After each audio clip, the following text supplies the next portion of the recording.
Finally Modi government फिर से centre में आ चुकी है, जो कि स्टॉक मार्केट कम्युनिटी प्रेडिक्ट कर ही रही थी।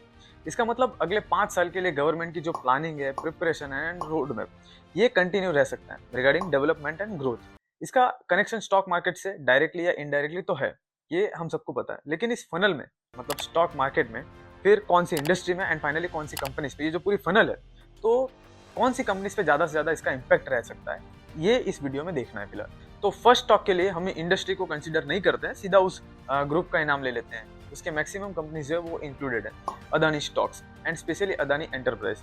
आपको ना पता हो तो बता दूं कि इंडिया में सिर्फ 2 ही ग्रुप्स हैं जो एनुअली $10 बिलियन का ऑपरेटिंग प्रॉफिट कर पाते हैं। Number 1 Tata group and number 2 Reliance group. लेकिन FY24 में इन 2 नामों की छोटी सी लिस्ट में एक और नाम जुड़ा है, Adani group.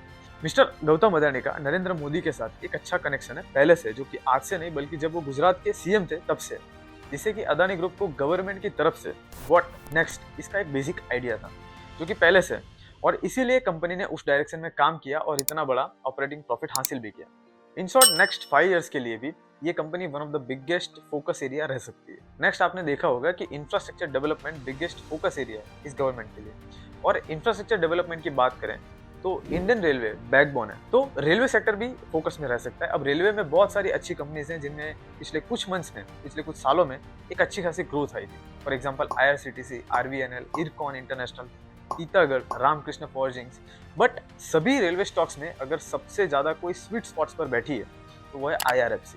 Railway financing company है एंड कम्प्लीटली मोनोपोली है। एक इकलौती कंपनी है जो रेलवे प्रोजेक्ट्स को फाइनेंस कर सकती है, रेलवे एसेट्स को एक्विजिशन करके फिर इंडियन रेलवे को ही लीज पर दे सकती है। इन शॉर्ट रेलवे सेक्टर जिसमें बहुत काम होने वाला है एंड जिसका सबसे बड़ा बेनिफिशियरी IRFC हो सकता है, तो इस स्टॉक पर भी नजर रखना बहुत जरूरी है। और इनकी टोटल लोन बुक का जो 98% है वो उन्होंने रेलवे को ही दिया हुआ है, मतलब गवर्नमेंट को ही दिया हुआ है। तो जो NPA का सवाल उठता है ना, वो इस कंपनी में नहीं उठता है। थर्ड सेक्टर है ग्रीन एनर्जी, MNRE, मतलब ministry of new and renewable energy.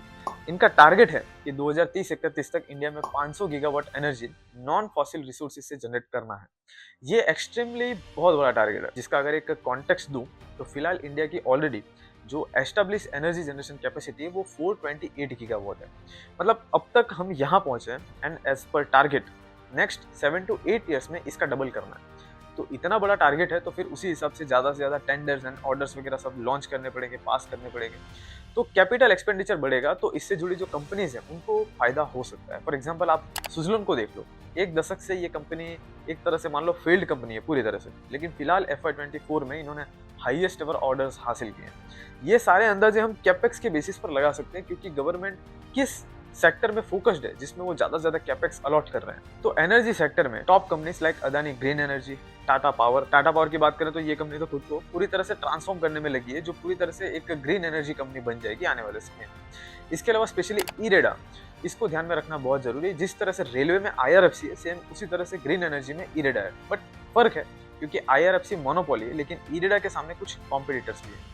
Fourth number पर हम डेटा सेंटर कंपनीज को भी फ्रंट फुट पर रख सकते हैं, रखना चाहिए, क्योंकि डिजिटल इंडिया, डिजिटलाइजेशन, ये भी इंडिया में एक ग्रोथ ड्रिवन इंडस्ट्री है। मैक्सिमम जो services processes like government portals, medical, education, ticketing, order, supply, payments, networking, communication, financing, regulating, ये सब कुछ डिजिटली परफॉर्म होने लगा है। तो ऐसे में online data storage, cloud computing and software, इन सब की डिमांड पीक पर जा सकती है, ऑलरेडी है।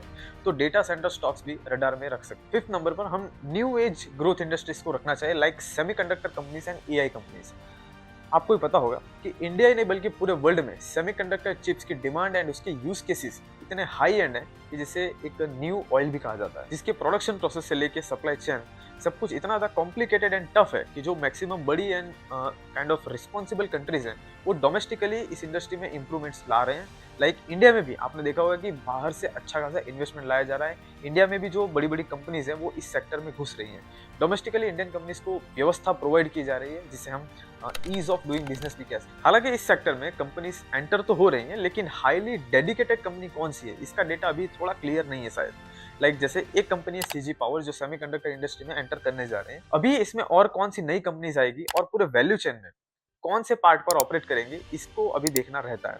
इसलिए इस इंडस्ट्री को कंसीडर करना और रडार में रखना बहुत ज़्यादा जरूरी है। सेम एज आर्टिफिशियल इंटेलिजेंस, तो इसे ऐसे समझो कि बिना आईटी सेक्टर के कोई भी कंपनी में कोई भी किसी भी कंट्री में स्पीड नहीं आ सकती, ग्रोथ में स्पीड नहीं आ सकती। आईटी इंडस्ट्री भी काइंड ऑफ प्राइमरी नीड है किसी भी कंट्री के लिए। तो आप आर्टिफिशियल इंटेलिजेंस को highly upgraded version of IT ये कह सकते हैं, या फिर एआई इंटीग्रेटेड आईटी कह सकते हैं, जिसमें automation, robotics, high and computing, innovation जैसे एरियाज इंक्लूडेड। सिक्स्थ है डिफेंस सेक्टर। यूनियन बजट में one of the highest amount of capex ये गवर्नमेंट डिफेंस सेक्टर के लिए अलॉट करते हैं। इंडियन गवर्नमेंट क्या चाहती है कि इंडिया की जो मैक्सिमम जरूरतें हैं वो डोमेस्टिकली फुलफिल हो डिफेंस रिलेटेड। एंड इंडिया में डिफेंस इंपोर्ट एक बहुत बड़ा ट्रेड डेफिसिट क्रिएट करता था हिस्टोरिकली, जिसे इन हाउस प्रोडक्शन के थ्रू इस डेफिसिट को कम करना ये गवर्नमेंट का एम है।